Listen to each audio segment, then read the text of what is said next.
Good morning. I'm Dave. A reading from the Gospel of John. Jesus left Judea and started back to Galilee, but he decided to go through Samaria, so he came to a Samaritan city called Sychar, near the plot of the ground that Jacob had given to his son Joseph. Jacob's well was there, and Jesus was tired by his journey and was sitting by the well. It was about noon. A Samaritan woman came to draw water, and Jesus said to her, "Give me a drink." The Samaritan woman said to him, "How is it that you, a Jew, ask a drink of me, a woman and a Samaritan?" Jesus answered her, "If you knew the gift of God and who it is that is saying it to you, 'Give me a drink,' you would have asked him, and he would have given you living water." The woman said to him, "Sir, you have no bucket, and the well is deep. Where do you get that living water? Are you greater than our ancestor Jacob, who gave us the well with his sons and his flocks drank from it?" The woman said to him, "Sir, give me this water so that I may never be thirsty or have to keep coming here to draw water." And Jesus said to her, "Go call your husband and come back." And the woman answered him, "I have no husband." Jesus said to her, "You are right in saying you have no husband, for you have had 500 husbands, and one you have now is not your husband. What you have said is true." The woman said to him, "Sir, I see that you are a prophet. Our ancestors worshipped on this mountain, but you say the place where people must worship is in Jerusalem." Jesus said to her, "Woman, believe me, the hour is coming when you will worship the Father neither on this mountain nor in Jerusalem. You will worship what you do not know. We worship what we know, for salvation is from the Jews. But the hour is coming and is now here when the true worshipers will worship the Father in spirit and truth. For the Father seeks such as these to worship him. God is spirit, and those who worship him must worship in spirit and truth." The woman said to him, "I know the Messiah is coming, who is called the Christ.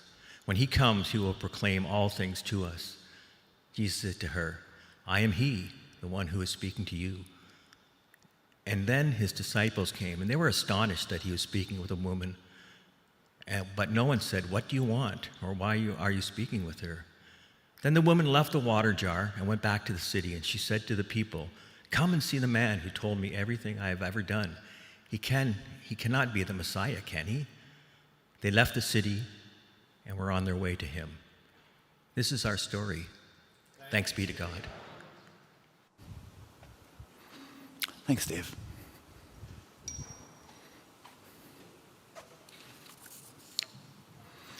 God be with you. So let's start with something that I have learned to be true throughout my life. And that's this. Throughout our life, we all get handed roles and parts that we get to play. Somewhere along the way, somewhere throughout our lives, whether it is through our families, our schools, churches, success, failure, or our relationships, throughout all the things that we go through as human beings, we get handed these different roles that we are expected to play and live out. Does anyone know the roles I'm talking about? Yeah, we all know these things. We're talking about the roles like the responsible one, or the successful one, the difficult one, the strong one, the funny one, the disappointment, the caretaker, the screw up. You with me? We could go on and on and on, couldn't we? We could add a whole bunch of roles to this list. But here's the thing about these roles, and here's the thing about these parts. They don't just shape how other people see us. They actually shape how we see ourselves. At some point, we stop thinking them as these things that we are putting on, and we start to believe that they are actually who we are. They literally begin to be our truth, and because it begins to be our truth, it starts shaping our beliefs around our purpose and our worth, our roles, our identities, our expectations, and then that changes how we live and we move and we have our being. Anyone else found this to be true? Yeah, it's a universal human experience. You can't not find it true. But the question we all eventually have to ask is this. At some point, we'll all eventually have to ask, who's the real me? Out of all those parts and all those roles that I have taken on throughout my life, which one is the real me? And I have to think that that is one of the most, if not the most, important question that we can ever ask ourselves. The most important question is not ever going to be, how can I become someone better, or how can I become someone new? The most important question you'll ever ask is, who am I really? And what is my truest and most authentic self? Underneath all of those things, who am I? And I think that might be the most important question that we have to ask, because it gets at what the Bible calls everlasting life, or life as it's meant to be, which is really talking about healing and wholeness. And that's the whole point of our faith and spirituality. It's becoming healed, it's becoming whole, which isn't becoming something we are not, it's becoming something we actually are. It's becoming who we are underneath all the things that we've been given and learning to live out of that. That's what all of this is for. It's becoming truly and fully and authentically ourselves. And that brings us to the story that you just heard, because that is a story about how we are freed from a life of playing parts and roles into a life of being who we truly and actually and fully are. And one way we can see this is to look at it from the bookends. One way to look at it is how the story begins, and then look at how it ends. From how the woman we meet here in the story enters into the story, and then how she leaves it. Because when the story begins, we're told the woman shows up at the well around noon alone. These details are really, really, really important. Because right away, that little line of showing up at the well at noon alone tells us everything that we need to know about her. Because nobody would go to an isolated place on the hottest part of the day. Nobody would do that unless he had to. And I think we can imagine that is what's going on here. Because of what we learn about her later on, because of all the stories we can then imagine people told about her, because all the judgments and stories that will be sent her way, this woman shows up living into all these roles, all these parts that she has been given by her community, all of which have made her feel like she is small and worthless and like she doesn't belong, and all of which have then forced her to go to the well at noon alone instead of, like everyone else, together in the morning. That's how the story begins. But by the end of the story, she comes back to the well totally and completely different. She comes back to the well not only with people, but she comes back leading people.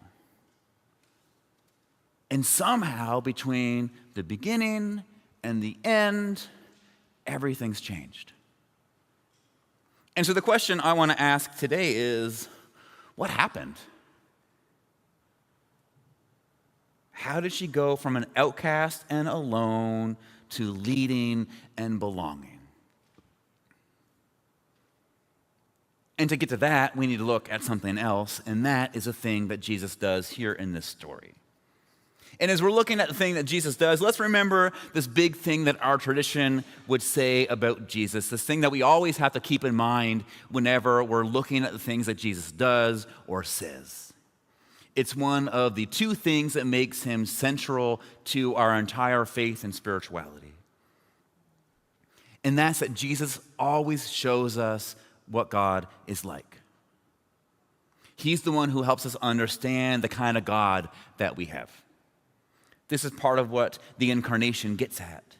That if you want to know what the divine is like, we look to Jesus.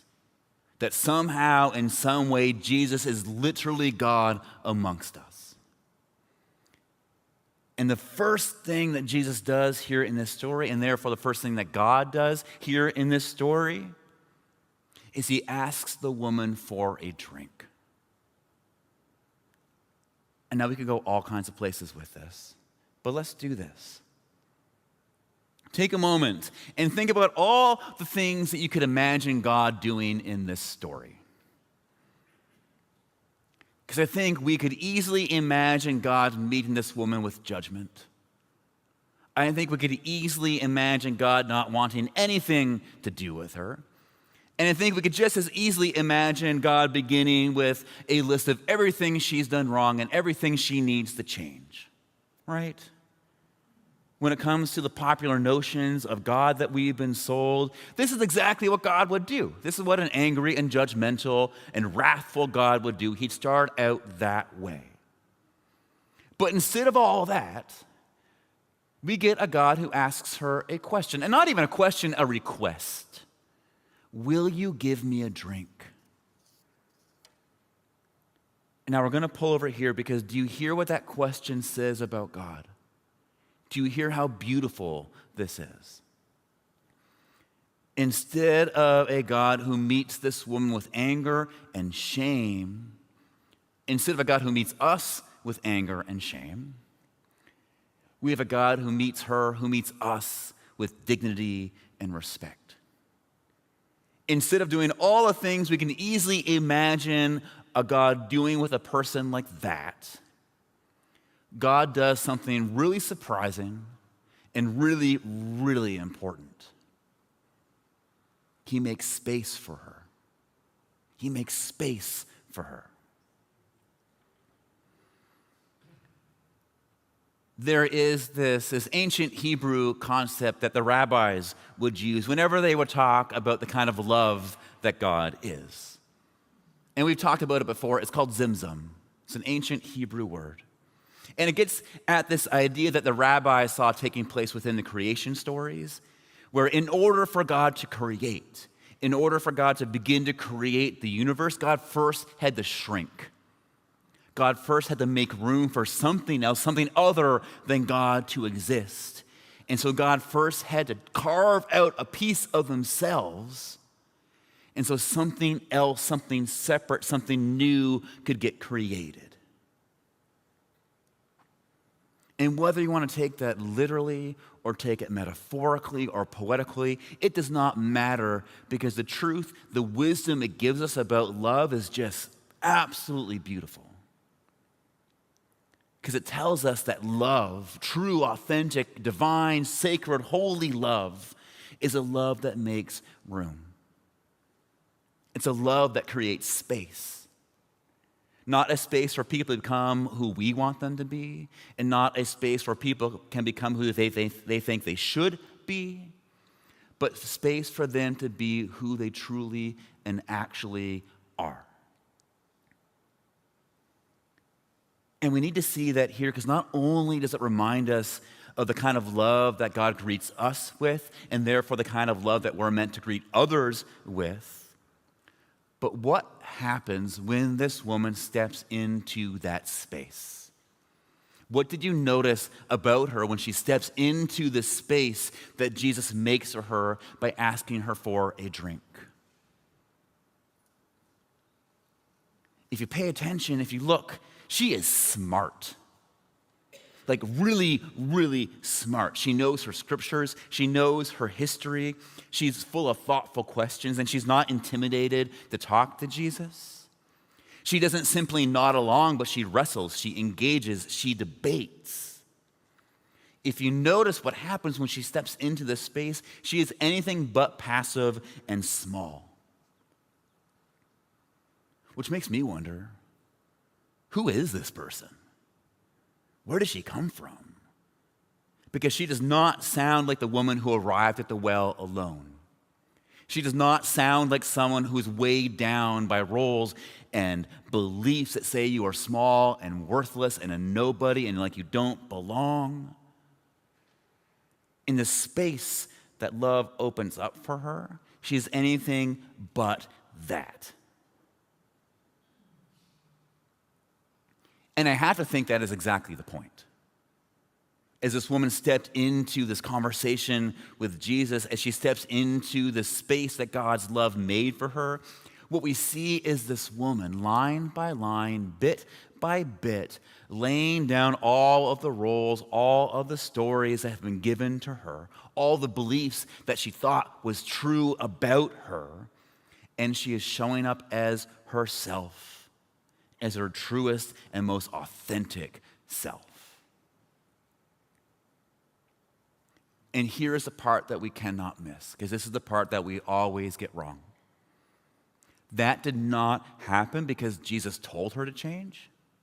That did not happen because he said, hey, I want you to be more like this. And that did not happen because Jesus did some woo-woo stuff that transformed her. Jesus did not do anything. All he did is love her. All he did was make room for her. The change happened because somewhere in that space-making kind of zim-zum love, that woman chose to put down all the things about herself that weren't true and real because she felt free to choose to be who she is. That's what happened. And maybe that is what we talk about when we talk about grace. Maybe that is what grace is. Because grace is one of those words that we use a lot in church. We sing about it, we talk about it, we read about it. And I think it's become so familiar that we've almost lost sight of it. And the more I think about it this week, the more I'm convinced that we've missed out on a really crucial and essential part of what grace is and how grace works. Because grace is not simply that God forgives us and never turns away from us. It's actually bigger than that. Grace is not something that God necessarily gives to us. I want to say grace is something that God creates for us.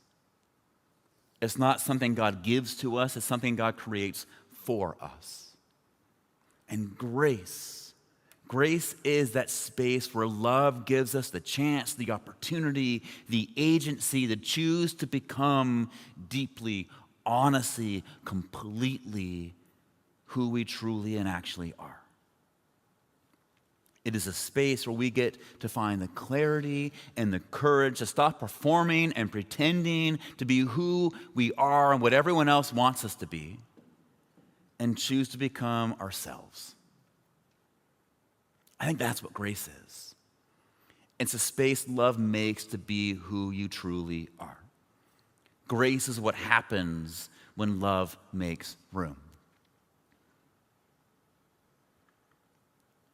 So when it comes to healing and wholeness, when it comes to transformation and becoming, we know, right, that does not happen through force. We know it does not happen by someone trying to tell us who to be. We've experienced this, right? We've all had conversations where someone says, be this. How does that go? How have your kids changed when you say, be like this? Does it work? No, transformation only happens when someone meets you with love. And in that love, you can figure out and feel you have the permission to be who you truly are. That's how it works. And it only works like that. It only works through love because love is the thing that makes room. And when love makes room, grace happens. And when grace happens, change happens. Because change can never be forced, it can only be chosen. And freedom can only be chosen. And freedom, if it is anything, it's being healed and whole, and it's getting to choose who you actually want to be. It's getting to choose who you actually are. And I think we can see that here in this story, because look what she does at the end of the story. She has this conversation with Jesus, and she becomes herself. And what does she do? She goes back to the city, back to the very people who gave her all her old roles and all her old labels and all her old beliefs, back to the people who told stories about her and who made her feel small and worthless and passive. But this time, she does not show up as she was, as a person they knew her as. This time, what's she do? She does not go, "Look at me now." She doesn't seek revenge. She doesn't shame them. But what she do? She does exactly the same thing that God did for her. She creates space, and she loves them, and she says, hey, the craziest thing just happened. I just met God at a well, and everything has changed. You gotta come with me and check it out. That's what she does. That's it. That's all. She goes back healed and whole and leads them back to Jesus together. And here is a thing that we need to hear in this. Here's this other thing about grace that we all need to know. Grace never stops with you. Grace never stops with you. It always moves through you. It always moves through us. Once we've truly experienced it, once we've let it actually transform us, grace will always flow from us to others. When we've been given room to become, we will give others room to become. When we've been loved like that, we will love others like that. When we have been freed, we will begin to free others. And really, this is what it means to follow Jesus. This is what it means to actually be human and alive in the world. Because when it comes to this thing that we're doing here together, it is not about finding all the right answers. It is not about joining the right club so we can all get a secret password and escape up to heaven after we die. That is not what it's about. That's not what it's ever been about. What all of this is about learning how to be free so we can then go set other people free. It is about again and again and again stepping into the grace that God gives us so we can be transformed by love. And then again and again and again, giving that gracious space to others so they too can be transformed by love. That's what this is all about. It's about being people who have experienced the living water of God and who become springs for the rest of the world to drink from. That's what this is about. That's what this has always been about. And so as you sit with this story, as you sit with this call to be a source of life for anyone and everyone, some questions for you. Some questions for you to sit with. Where in your life are you still performing? What roles are you still buying into? And how can you then step into God's grace and begin to take them off? And how can you extend that same grace to others? Who in your life do you know is caught up in a role and a narrative that they are just living out? And instead of giving them a hard time, instead of trying to tear it off of them, instead of getting angry at them, how can you instead love them? How can you instead meet them with grace? How can you instead be water to them so they can experience the love and begin to take it off and become who they truly are? Because again, that's what this is about. Changing this so we can change that. That's what we're made for. That's what it means to be human. That's what we do. So how can you go out and be living water? How can you go out and be a spring? How can you go out and change the world by offering grace that is offered to you? And to that we all say, Amen.